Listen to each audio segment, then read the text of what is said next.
Lucas capítulo 23. Aleluia. E o versículo 38, quero ler a partir daqui. Nos diz assim a palavra de Deus: havia uma inscrição acima dele que dizia: este é o rei dos judeus. Um dos criminosos que ali estava dependurado lançava-lhe insulto: você é o Cristo? Salve-se a si mesmo e a nós. Mas o outro criminoso o repreendeu dizendo: você não teme a Deus, nem estando sobre a mesma sentença? Nós estamos sendo punidos com justiça, porque estamos recebendo o que os nossos atos merecem. Mas este homem não cometeu nenhum mal. Então ele disse: Jesus, lembra-te de mim quando entrares no teu reino. E Jesus lhe respondeu: eu lhe garanto, hoje você estará comigo no paraíso. Amém? Outros dizem: em verdade, verdade vos digo, né, que hoje mesmo estarás comigo no paraíso. Amém. Acho que é uma das passagens bem conhecida. Todo mundo que já leu essa passagem? Ou tem alguém que nunca leu? Mas esse diálogo entre esses dois criminosos a gente tem registrado apenas no Evangelho de Lucas, né? Nos outros evangelhos vocês vão ouvir falar sobre que Jesus tinha sido preso entre outros criminosos, que eles estavam insultando a Jesus, mas esse diálogo entre os dois é só aqui no Evangelho de Lucas que fala. E a gente vai se deter nessa frase que Jesus fala. Eu gostaria de falar sobre o presente de Deus nas nossas vidas, o presente da escolha. Aleluia. Eu gostaria que a gente meditasse sobre isso hoje. Sobre o presente da escolha, esse presente que a gente tem na nossa mão. Você já parou para pensar que algumas vezes a gente diz assim: pô, eu poderia ter nascido numa família mais rica, né? Eu poderia ter nascido, vai lá saber, nos Estados Unidos, na Itália, em Portugal, em França. Eu poderia ter nascido, né, com os olhos azuis, poderia ser mais alta, poderia ser mais baixo. Só que a gente não teve essa escolha para essa vida daqui. Você não pôde escolher em que família você ia nascer, você não pôde escolher em que bairro você iria morar. Nada. Tem algumas escolhas que a gente ainda pode mudar, mas você não teve alternativa de escolhas. Entendeu? Você teve que nascer exatamente, pô, tinha que ser aquele pai, tinha que ser. Você não teve essa escolha. Mas essas escolhas que a gente não teve é para a vida terrena. Só que Deus deu uma oportunidade de escolha para a vida eterna. Essa a gente tem nas mãos. A gente se preocupa muito nessas questões de escolhas passageiras aqui, né? Que a gente pensa que podia ser diferente, né? Hoje, algumas vezes a gente olha para trás de algumas escolhas que a gente já tomou hoje e diz assim: pô, por que eu casei com essa pessoa? Por que eu decidi trabalhar aqui? Por que eu decidi fazer tal faculdade? Né? Porque aí a gente fica se lamentando por escolhas que a gente fez.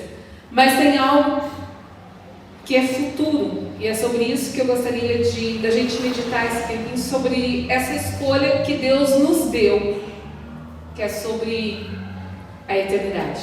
Aleluia. Se fosse o inverso, a gente diria que seria injusto, né? Se a gente pudesse escolher tudo aqui na Terra e lá no final Deus escolhesse: não, agora eu vou ver para onde é que eu te mando.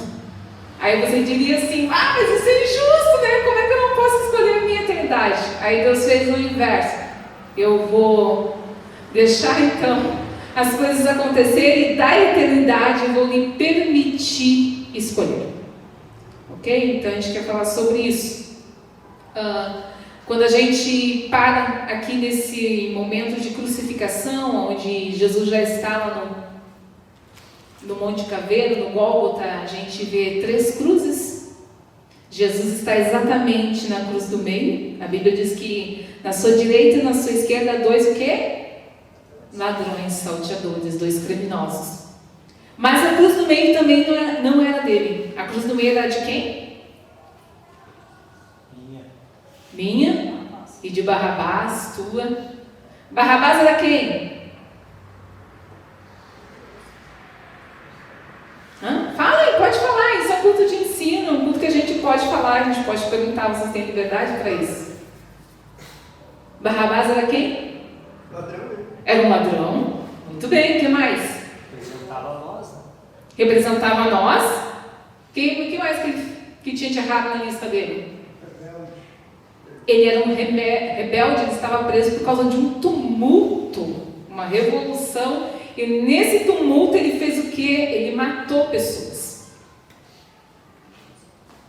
A gente pode ter duas alternativas, a gente pode pensar de duas formas, que para o povo judeu ele poderia ser um grande criminoso, ou o povo judeu poderia olhar para ele como um herói também, né? Porque a gente não sabe de que situação era essa rebelião, se era contra Roma, porque era Roma que estava governando naquela época os judeus, então os judeus não estavam muito gostosos, né, de Roma, né, tá liderando, e existia esses conflitos, existia essa crise instalada no meio do povo judeu, mas Barrabás estava preso por ser então, né, alguém que fazia tumulto, alguém que matava e alguém que roubava, era ladrão. Então ele era um cara perigoso. Mas a Bíblia diz que o povo escolheu Barrabás. Diz: soltem Barrabás, libertem Barrabás e crucifiquem quem? Jesus. Quem era Jesus? Filho de Deus. Para aquele povo naquele momento, Jesus era quem?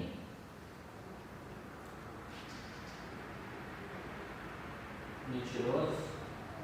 Para os religiosos poderia ser mentiroso, porque ele dizia ser o quê? O Filho de Deus. Para os religiosos ele era um perigo para eles, né? Uma rivalidade. Para o povo ele era quem?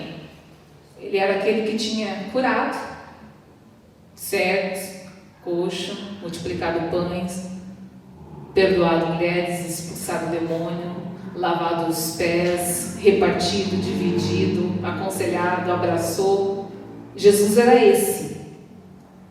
E aí a gente vê a troca. A troca foi justa? A escolha foi justa? Mas foi escolhido. Libertem Barrabás e crucifiquem Jesus. Se Barrabás morresse, traria salvação para mim e para você?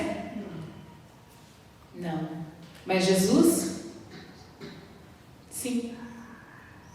Por mais que a gente vê que tudo conspirava para que Jesus fosse morto, mas não era eles que estavam dirigindo essa história, esse fato. Existia uma mão poderosa por trás, alinhando para que os fatos acontecessem. Você vai ver que Pilatos tentou 5 vezes inocentar Jesus e libertar Jesus, e ele não vê jeito.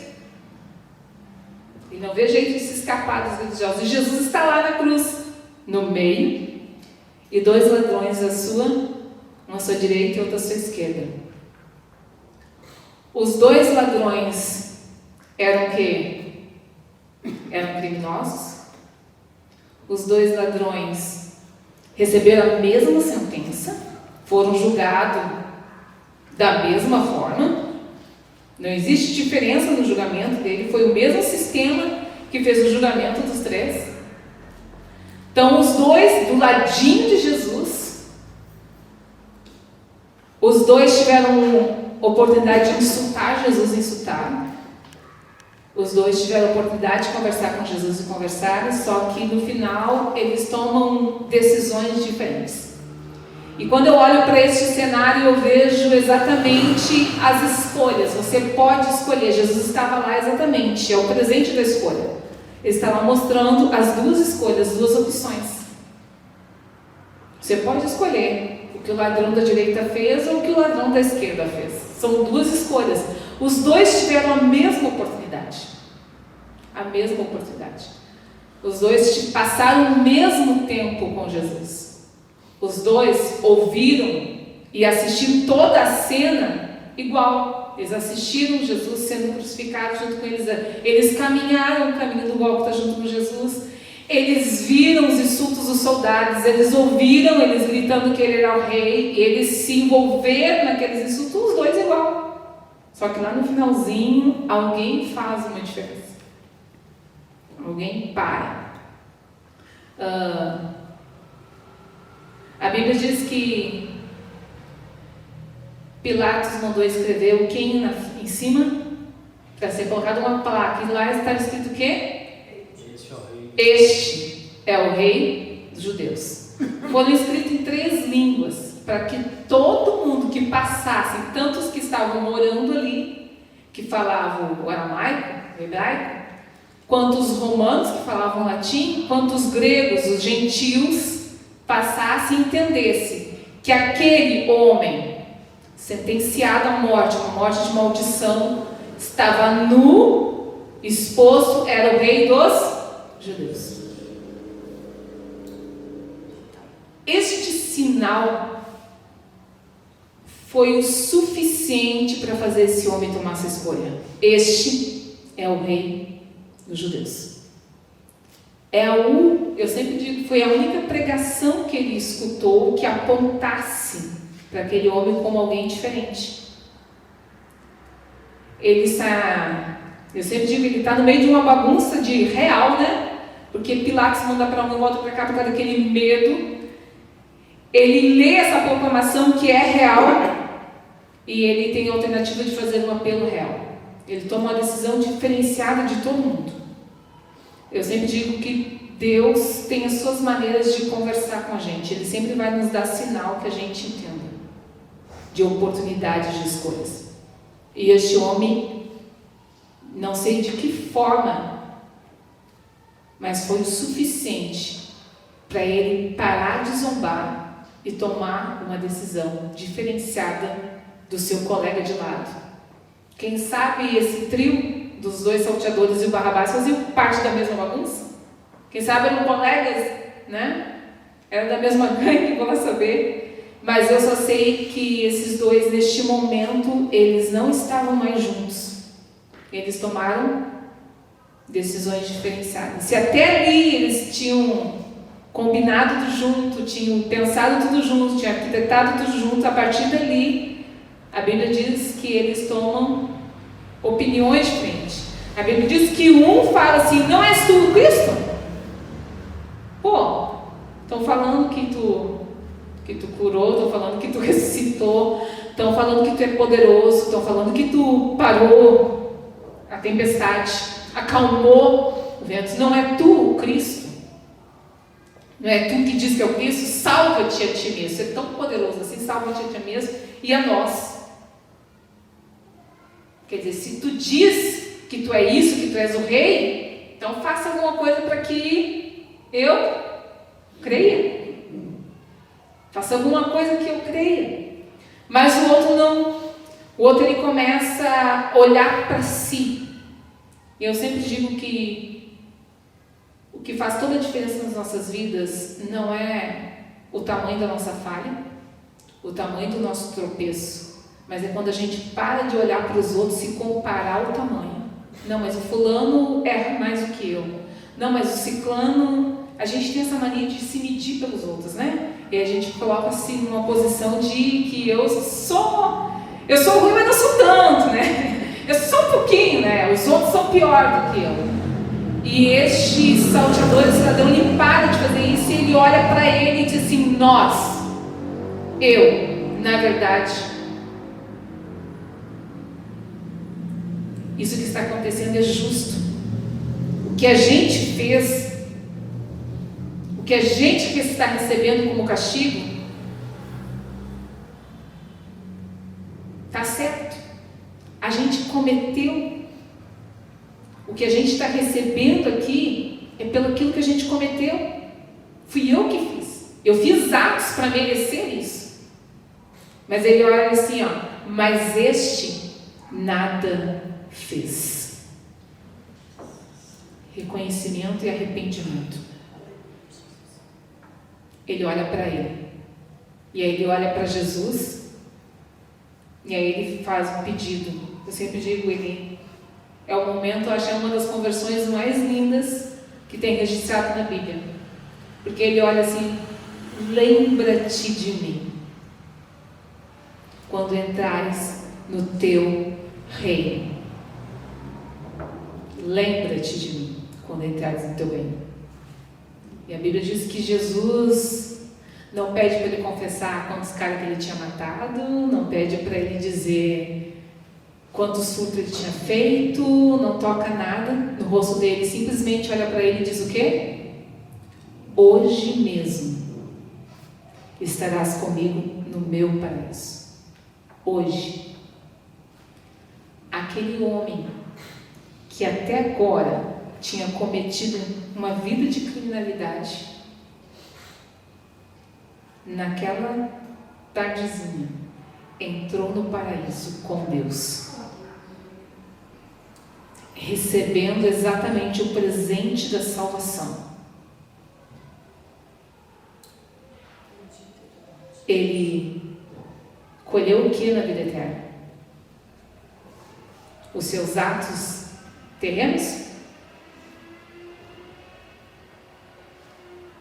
Ele colheu as suas alternativas erradas que ele tinha feito, as suas escolhas erradas?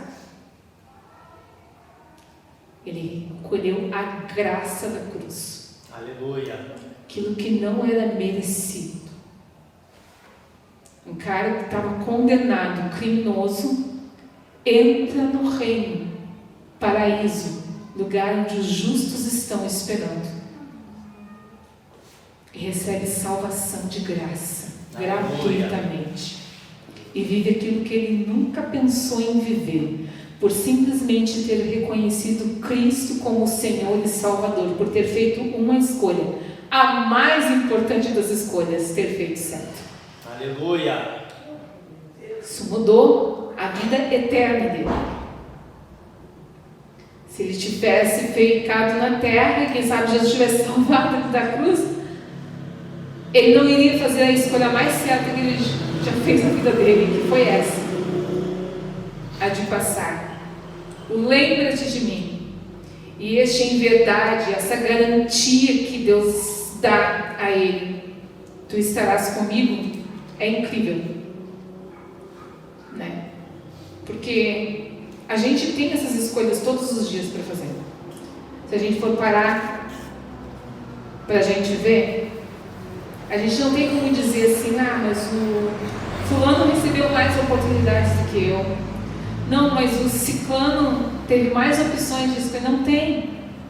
A Bíblia, ela traz um paralelo de escolhas, colocando pessoas que tiveram as mesmas oportunidades. Vocês vão olhar para os discípulos de Jesus e vão ver que Judas decidiu seguir Jesus, deixou sua família, deixou sua casa, andou com Jesus 3 anos e meio também, mas lá no final qual foi a escolha dele? Trair. E depois da traição qual foi a escolha dele? A morte. Para mim não existe o que? Jeito, não há arrependimento. Pedro também andou junto com Jesus, também abandonou tudo.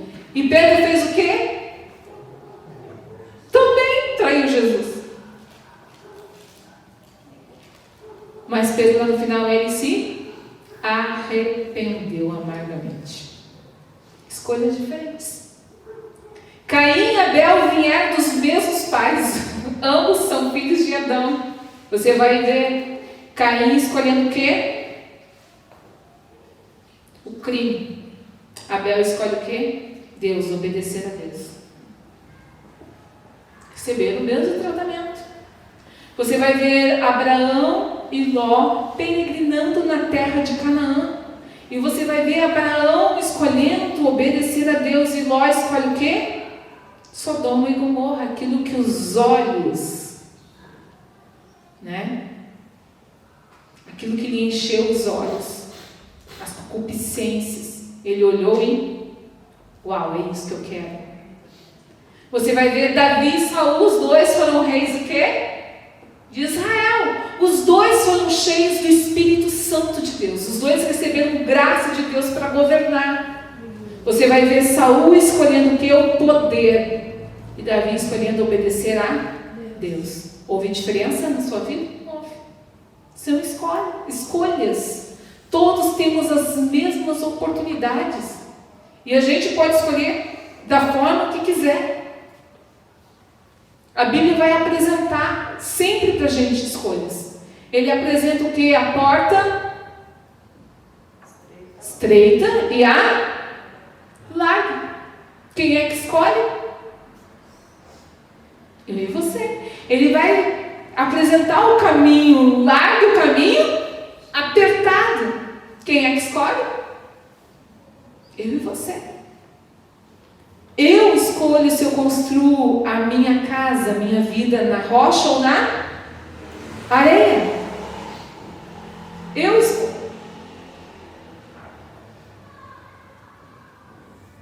Isso não é Deus que escolhe, é eu quem escolho. É eu quem vou determinar essas coisas na minha vida. É eu que vou escolher se vou servir a Deus ou as riquezas deste mundo. Eu posso escolher. E lá no finalzinho, uma das parábolas, eu também posso escolher se eu quero ser ovelha, se eu quero ser bode. Olhando assim, parece uma coisa meio louca da gente dizer assim, desde quando que eu vou escolher, né? Ser bode, você querer ser ovelha, mas as minhas atitudes falam aquilo que eu estou escolhendo. Determinam sobre as minhas escolhas. E a nossa vida de andar com Deus aqui, a nossa vida, a nossa jornada de caminhada com Deus aqui, nos apresenta diariamente circunstâncias. Todo dia você vai ter uma circunstância diferenciada. Um problema com os filhos, um problema de relacionamento, né, de diálogo com o esposo ou com a esposa, um problema lá na empresa. Sempre vai ter circunstâncias de enfermidade, sempre vai ter circunstâncias apresentadas que surgem assim do nada para a gente. E dentro dessas circunstâncias, Deus nos propõe escolhas. Aleluia. E quem escolhe é eu e você. Você poderia ter dito assim, mas por que Jesus não deu uma pregada para o outro, né? Prega aí, não sei o quê. Porque isso depende de mim. Você vai ver Jesus contando, eu gosto de pensar nessas parábolas, e Max Lucado, no livro dele, eu acho que é... Agora eu esqueci. Mas fala sobre a crucificação, e aí ele escolheu escravos, ele fala sobre isso. Sobre que a parábola da ovelha perdida, quem é que vai atrás da ovelha? Pastor. A inocência da ovelha fez ela ir, se perder. Quando a moeda é perdida, por irresponsabilidade, alguém perdeu a moeda, e quem é que vai procurar a moeda? A mulher, diligentemente, vai varrer a casa até encontrar a moeda. Só que quando o filho pródigo sai de casa, quem é que vai atrás do filho pródigo? Ninguém. O pai fica o quê em casa? Esperando. Por quê? Porque o filho decidiu, escolheu sair de casa. Foi uma escolha. Quem é que precisa escolher de novo para voltar? Ele. Não foi algo que aconteceu. Ele não se perdeu de casa. Ele determinou sair de casa. As nossas escolhas vão trazer resultados para as nossas vidas. E esses resultados sempre se referem à eternidade. Porque no meio das lutas, no meio das dificuldades que se apresentam em nossas vidas, é que a gente glorifica a Deus ou murmura de Deus. O que a gente canta, o que a gente reclama, o que a gente confia, ou que a gente perde a fé. É aí que a gente é o quê? Provado. Aí que a gente conhece o nosso coração.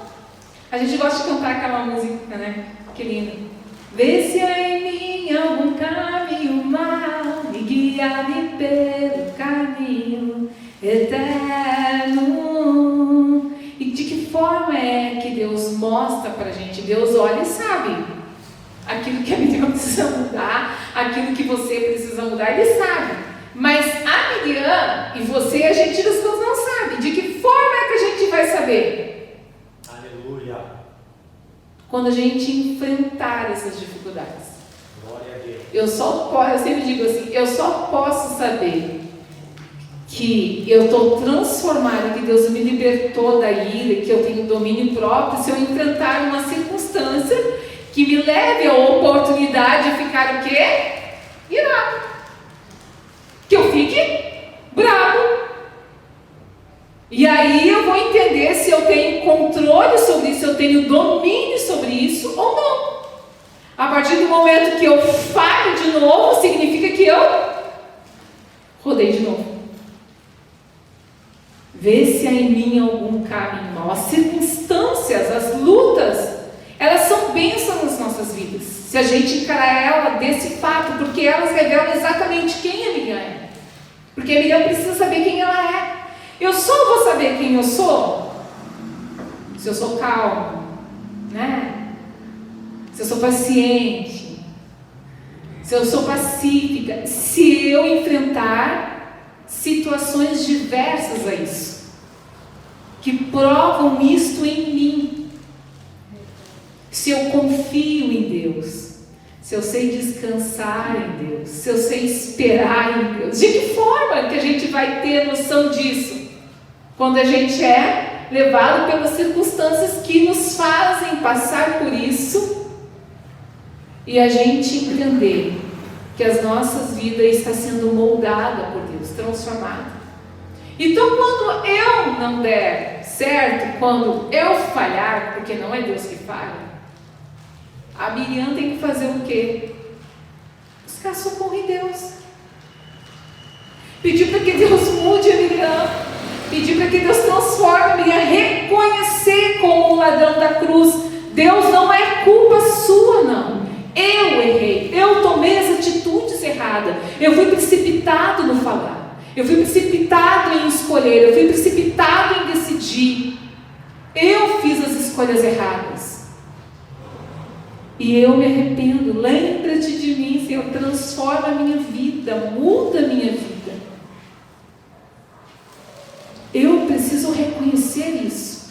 E a gente parar com aquela questão, né, que eu digo, né, que é a síndrome da Eva, né, a síndrome do Adão, de colocando a culpa um em cima do outro. Não foi a mulher que te me deu, não, foi a serpente, né? A serpente não teve ninguém para atirar, ela ficou. E a gente tem que parar com isso, porque tudo são escolhas nossas. O pastor não vai me obrigar a fazer escolhas. Ele pode me opinar, mas quem vai decidir a escolha sou eu. A minha mãe não pode me obrigar a tomar escolhas. Ela pode opinar, mas quem vai decidir sou eu. Não tem como a gente dizer assim, não, mas eu fiz isso porque o fulano estava fazendo. Não tem como, fui eu que escolhi. Nas circunstâncias, eu sempre digo, nessa circunstância, eu gosto de falar isso com as crianças, né? Porque as crianças têm essa coisa, né? Mas o fulano, eu pergunto, tá, mas se eu te desse lodo para te tomar, tu ia tomar? Eu não. Mas por que eu estou dizendo para te tomar? Porque tu não toma? Porque não, porque é ruim. Tá, então você sabe fazer escolhas. Você sabe decidir. Então você não decide porque alguém lhe induziu a escolha. Você decide porque você quer. Porque eu quero. E a gente tem que compreender que as nossas escolhas nos levam a algum lugar. Para onde é que as nossas escolhas estão nos levando? Estão nos conduzindo ao céu? Estão nos conduzindo a Deus? Estão nos conduzindo à plenitude perfeita? Ou a gente tem mais andado para trás do que avançado? Até onde tem sido baseadas as nossas escolhas? Tem sido baseada pelo aquilo que eu acho, pelo aquilo que eu penso? Ou as minhas escolhas têm sido baseadas pelo aquilo que Deus disse que era para mim fazer? Eu sempre digo que tem decisões nas nossas vidas, né, que elas não são movidas pelas nossas emoções, porque se a gente for de atrás das nossas emoções, sangue e fogo, onde é que a gente vai parar? Elas são movidas pelo aquilo que é certo. Quando Deus disse para a gente perdoar, gente, Se a gente esperar a emoção falar no nosso coração para perdoar, a gente vai perdoar quando? Nunca. Porque se eu preciso perdoar, agir, é porque agir me magoou. Eu vou querer perdoar alguém que me magoou? Não. Só que Deus disse para mim, perdoai. Então a decisão é de quem? É uma atitude. Não é dizer assim, eu me acordei assim com a vontade de perdoar, assim. Não. Eu vou tomar a atitude de obedecer essa verdade, vou orar em cima disso para mim obedecer essa verdade. É uma escolha de obediência. Ou você se lembra quando a sua mãe dizia para você assim, pega o lixo e coloca lá na frente, você gostava de fazer? Somente os meninos, que essa faz sempre só para a função dos meninos em casa, né? Leva o lixo lá para o lixeiro. Ninguém gosta. Mas era uma atitude de obediência. Eu vou decidir obedecer, porque senão o lixo vai ficar ali até a outra semana. E a outra semana vai ficar mais gostoso de pegar e botar lá para frente, né? E se a gente vai deixando o lixo lá, acontece o que com o lixo? Se ficar dentro de casa, acontece o que o lixo sem botar para o lixeiro? Cria bicho. Fede. Se alastra na casa toda.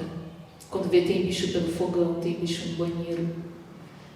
Esse é o estado da nossa vida espiritual, quando a gente decide não obedecer às verdades que Deus dá para nossas vidas.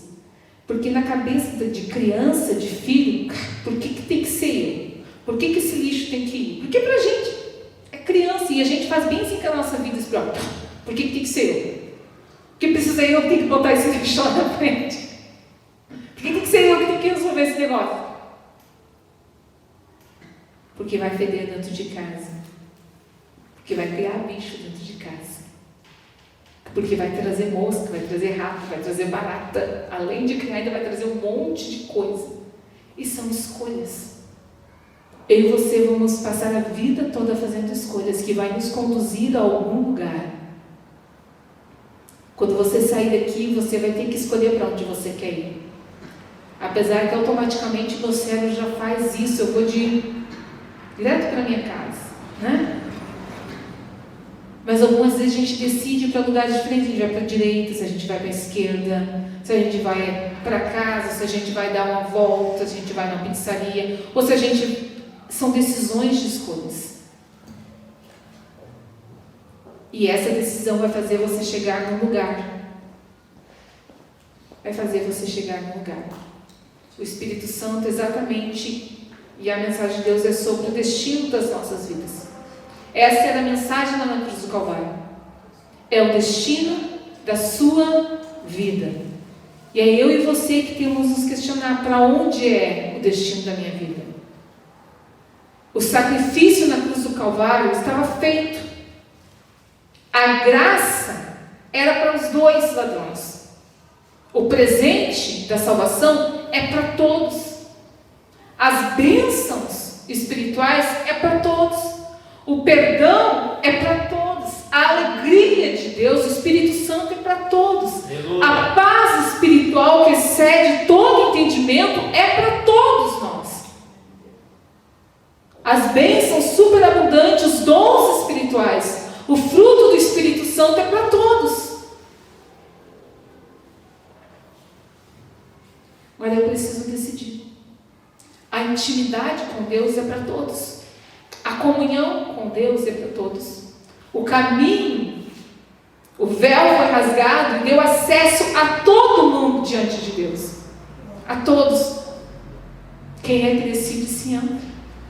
Quem é que decide se clama? Quem é que decide se... Somos nós, são escolhas que a gente faz. E sempre as nossas escolhas vão estar entre aquilo que é eterno, que é um valor eterno, sobre aquilo que é momentâneo. E a gente tem tendência sempre a escolher para aquilo que é momentâneo. Porque parece que a necessidade da hora, parece que ela grita mais forte, né? E tira a gente um pouquinho da nossa razão. Você se lembra de Esaú? cara era caçador nato. Seu pai lhe pede para fazer uma caça, lhe preparar um prato e trazer para ele, que ele queria abençoar. Só que antes, ele tinha feito uma escolha. A Bíblia nos conta que um dia Esaú saiu fazer a sua caça. Ele passou o dia todo e não caçou nada. Ele chegou em casa como? Cansado, frustrado, quem sabe, decepcionado, porque quando a gente diz que a gente é bom no que a gente faz, a gente erra e a gente se frustra, né? Caraca, o que deu errado? O que foi que eu errei? Por que eu não consegui? Porque a gente está acostumado a fazer e dá certo, a gente sabe como fazer. E aquele dia Esaú chegou frustrado e a Bíblia diz que ele chegou com fome. Ele vem e sente o cheiro do quê? De comida. Coisa boa, a gente está vindo do serviço, né? Cansado, a gente chega no portão de casa e tem o quê? Cheiro de comida. E ele chega lá. Qual era a necessidade gritante para Esaú que era? Estou morrendo de fome. Está morrendo de fome? Não estava. Ninguém morre de fome no dia. Provavelmente ele já tinha se alimentado naquele dia. Ele não saiu sem comer aquele dia. Mas ele chegou e disse para o seu irmão Jacó, que estava lá fazendo aquele delicioso prato, que uns dizem que era lentilha, outros eram guisado, provavelmente eram alguns legumes picados com a carne. Estava cheirando gostoso mesmo. E Jacó lhe propõe uma escolha. Ok? Eu te dou meu prato de comida. Se você me der o seu direito de primogenitura.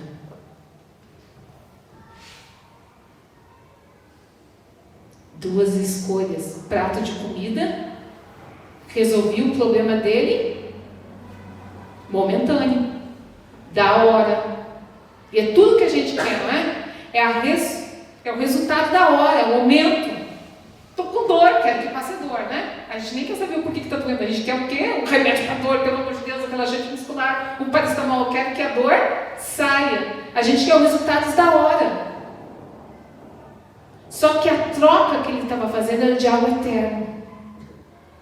Quando ele falava do direito de primogênito, ele estava falando de uma bênção dobrada da herança.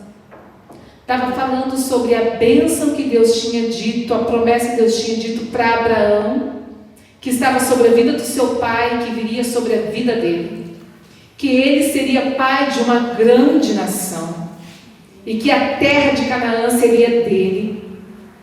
É essa a bênção que ele está trocando pelo prato de comida. É algo que é eterno, que fala dele, de toda a sua geração dali para frente, por algo que ele ia comer e ia botar fora no outro dia.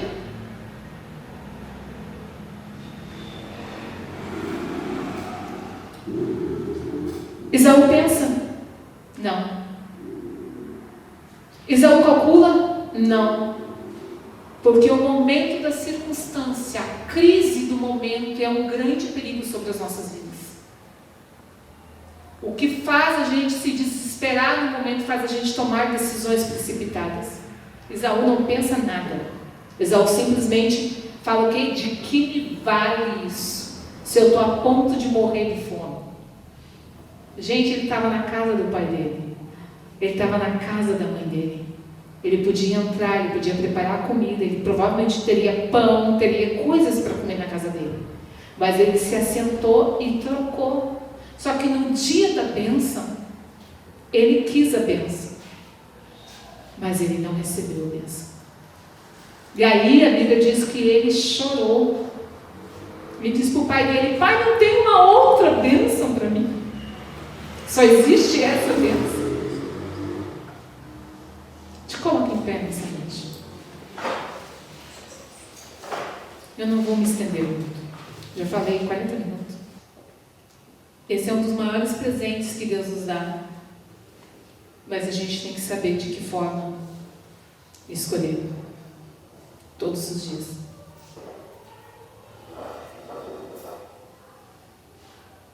Que o Espírito Santo nos traga à memória. Cada dia que a gente tiver uma circunstância, as 3 cruzes no Monte Calvário. Eu posso decidir se eu quero ser o ladrão da direita ou da esquerda.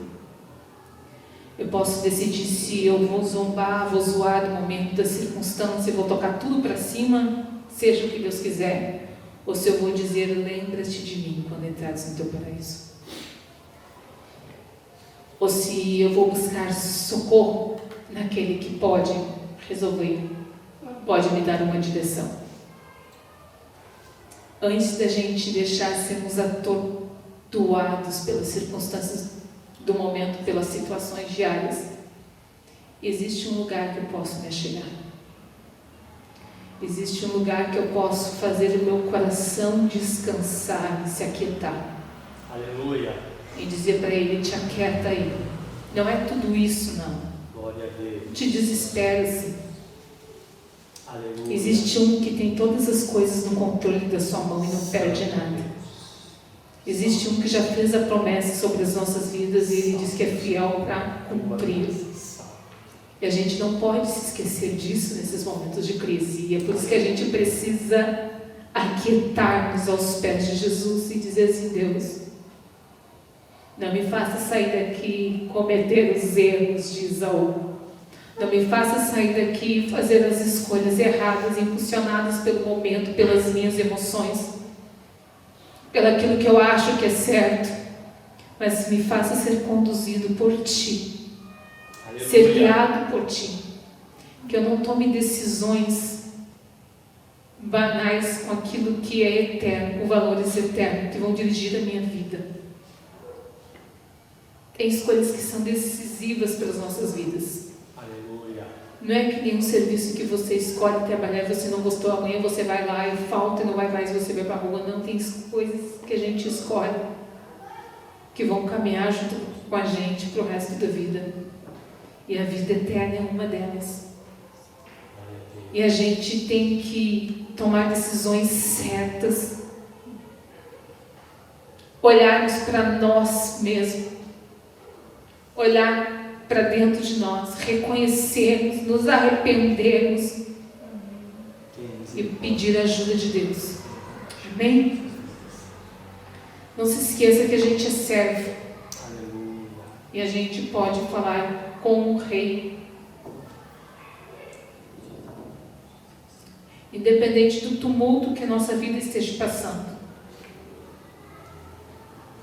Independente da crise que a gente esteja enfrentando. Há a escolha certa para tomar. E existe o Espírito Santo que nos guia em todas elas. Amém? Obrigado, Pai, pela Tua palavra. Obrigado pelo sacrifício na cruz do Calvário, pelo aquele que Tu suportou por nós na cruz do Calvário. Obrigado, Senhor. Por ter suportado cada insulto, cada cuspir em seu rosto, por ter suportado o vinagre em vez de água, por ter suportado o desdém, os olhares. Eu sei que nós não temos como suportar isso, mas Tu morreu por nós na cruz do Calvário e nos deu uma oportunidade de escolha eterna. Tu abriu novamente o caminho que nos conduz ao Pai, que nos conduz à eternidade. Glória a Deus, glória a Deus. Tu decidiu morrer por nós. Aleluia. Ninguém pôde tirar da sua vida, mas o Senhor decidiu morrer pelas nossas vidas.